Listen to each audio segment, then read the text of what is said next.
E dia 25 de outubro foi o Dia Mundial da Saúde Bucal. A gente vai começar o programa hoje falando sobre esse assunto. E nada melhor que começar a falar sobre saúde bucal, convidar uma odontopediatra, doutora Daniele Fiode, lá da Clínica Vicente de Paula, é a nossa convidada. Que a gente falar de saúde bucal tem que começar do início, né, doutora Daniela? É verdade. Então, quando a gente fala em saúde bucal, em cuidados com a saúde do bebê, a gente estava conversando aqui antes, você falou da importância da saúde bucal da mãe e desse acompanhamento durante o pré-natal. Como é que acontece esse acompanhamento da gestante durante o pré-natal e qual a importância dele? Pronto, é importante fazer o pré-natal odontológico, né? Que consiste em examinar a cavidade bucal da mãe, né? É importante que esteja saudável, sem inflamação gengival, sem cáries, porque se tiver cárie, a bactéria que causa cárie pode passar para o bebê quando ele nascer. E a inflamação gengival, né, já é provado cientificamente que pode inclusive causar parto prematuro. Né? A inflamação no corpo ela pode causar, contribuir, na verdade, para um parto prematuro. Né? E além disso, no pré-natal odontológico, a mãe vai receber todas as orientações necessárias para que ela, desde o início, já saiba cuidar da boquinha do bebê. Então, assim, em relação à higiene da cavidade bucal, a questões de aleitamento materno, né? E então ela vai estar preparada, a estomatite, né? Que é muito comum também. Ela vai estar preparada para ter todos os cuidados necessários para evitar essa cárie precoce na infância. É uma dúvida muito comum, né? Porque as mães acham que devem começar a higienizar a boca, ter a preocupação quando começam a sair os primeiros dentes, mas não é por aí. Na verdade, a gente orienta assim. Antes do primeiro dentinho, né, a gente orienta que a mãe faça uma massagem gengival. Né? A gente tem disponível a dedeira de silicone, mas essa massagem gengival pode ser feita também com a fraldinha umedecida, com a gaze. Então isso vai, além de massagear a gengiva e preparar para o irrompimento dos primeiros dentes, essa massagem vai fazer com que o bebê ele já se adapte a uma futura escovação. Então ele já vai se adaptar com algo ali passando entre a gengiva e onde posteriormente vão vir os dentinhos. E esse cuidado deve ser feito após a mamada, após a mamadeira ou qualquer hora? Preferencialmente nos horários que ele vai precisar escovar, depois quando os dentinhos vierem, porque aí já se instala uma rotina, né?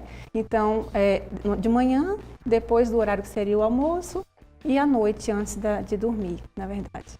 A gente percebe também esse momento, quando começa a sair os dentinhos, as crianças reclamam, né? Tem uns que ficam com febre, choram muito, salivam muito, é tudo normal nesse momento? Tudo normal, faz parte. Né? Claro que tem alguns artifícios para diminuir esse desconforto, né? Mas tudo isso passa, né? Mas faz parte da fasezinha deles. Aqueles mordedores ajudam? Ajudam muito, tudo que for compressa fria, é interessante colocar os mordedores até em geladeira, resfriar, embeber uma fraldinha limpa em água mineral para poder fazer essa massagem friinha, geladinha. Isso ajuda bastante. Doutora Daniela, agora quando a gente fala em saúde bucal, tem também aquela polêmica da chupeta. Sim. Prejudica a formação dos dentes, prejudica a criança? Prejudica. Então, assim, o ideal seria não usar. Mas a gente sabe que, na realidade, não é fácil, né? Assim, não colocar a chupeta no bebê. Mas então, uma vez que o bebê está usando chupeta, a gente orienta o uso racional dessa chupeta. O que é o uso racional? Primeiro, oferecer a chupeta ao bebê depois que a criança estiver mamando normalmente, porque existe uma coisa chamada confusão de bicos. Então, essa chupeta, se precocemente oferecida, ela pode prejudicar a amamentação. Então, quando o leite estiver descendo normalmente, o bebê estiver mamando normalmente, aí sim poderia se optar pela chupeta e mesmo assim fazer com que o bebê utilize mais no momento de adormecer. Se possível, quando ele dormir, retirar a chupeta. Isso vale para o dedo também? Vale para o dedo também. Né? O dedo ainda é mais difícil de remover, né? Mais complicado. E a chupeta é interessante que assim se remova até os 2 anos de idade. Então, por isso que o uso racional ele vai favorecer até essa remoção o quanto antes, né? Porque quanto menos ela usar, a criança usar, menos acostumada ela vai ficar com essa chupeta, menos apegada. Então, se ela passar dos 3 anos com essa chupeta, a chance dessa mordida, dessa arcada óssea voltar ao normal, ela é bem diminuída, certo? Porque abre a mordida e pode haver envolvimento ósseo também. E aí fica mais difícil de voltar naturalmente com essa remoção da chupeta após os 3 anos. É uma criança que provavelmente lá na frente vai ter que ser submetida a um tratamento ortodôntico. De aparelho ortodôntico, exatamente. Temos várias perguntas aqui, vamos fazer logo para dar tempo de fazer todas. A Luana Costa de Parnamirim, quando começar os cuidados com a higiene bucal do bebê e com os dentinhos, já pode usar pasta ou não? Pronto, a higiene com a escova é assim que romperem os primeiros dentinhos, certo? A orientação da Associação Brasileira de Odontopediatria é que desde os primeiros dentinhos já se inicie a pasta fluoretada com 1.000 a 1.100 ppm de flúor. Essa é a concentração recomendada de flúor que vai proteger realmente esses dentes. Mas existe a dosagem recomendada para cada idade e para cada criança, a depender do seu risco de cárie. Então, a partir dos primeiros dentes, a orientação da associação é meio grão de arroz, a quantidade equivalente a meio grão de arroz cru de pasta fluoretada à noite, antes de dormir. Durante certo? o dia sem Durante pasta o dia mesmo, ou só sem escova. pasta ou com pasta sem flúor, certo? Aí depois, até os 4 anos de idade, se usaria 1 grãozinho de arroz de pasta fluoretada com 1.000 a 1.100 ppm, a mesma pasta. Por que 1 grãozinho de arroz? Porque até os 4 anos a criança ainda pode ingerir pasta. Muitas assim até aprendem a cuspir, mas ainda engolem. Então, assim, 1 grãozinho de arroz em todas as escovações até os 4 anos. E depois dos 4 anos pode-se aumentar para 1 grão de ervilha.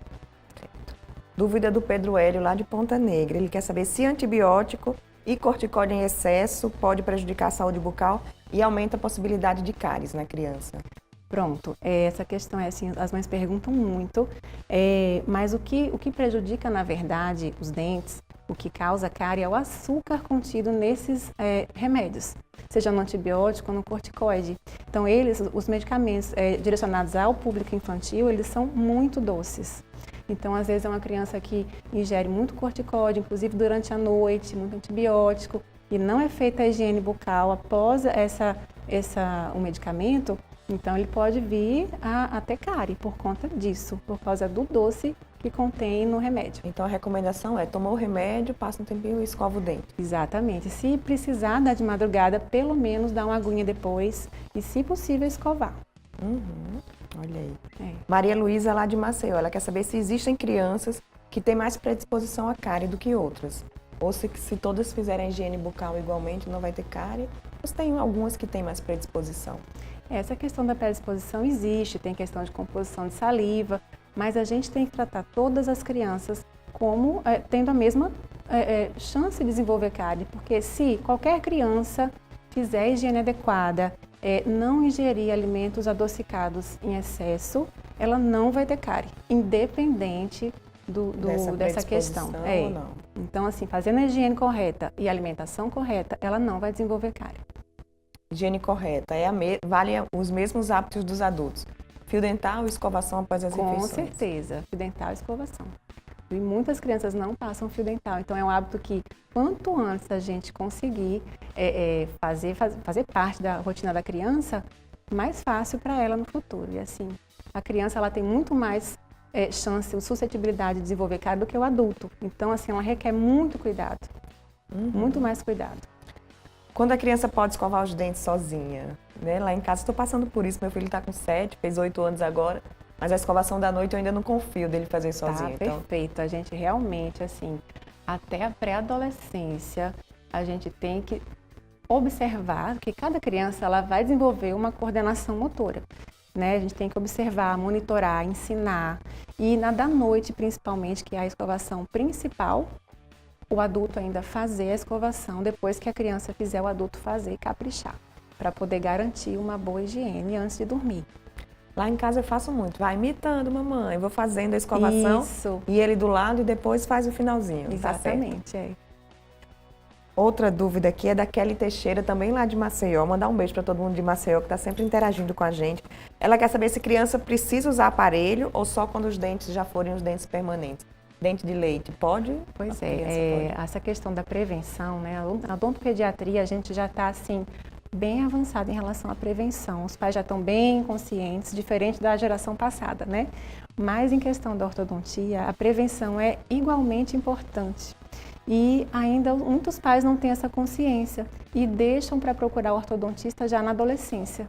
Mas não, o quanto, assim, por volta dos 5 anos de idade, é importante levar a criança para um ortodontista para que seja feita a avaliação de espaços, de face, de crescimento facial, porque muita coisa pode ser feita no período de crescimento, desde assim, dessa idade, desse momento da troca. Para quê? Para que a dentição se desenvolva da melhor forma possível e para que a face que está em crescimento, ela se desenvolva da melhor forma possível.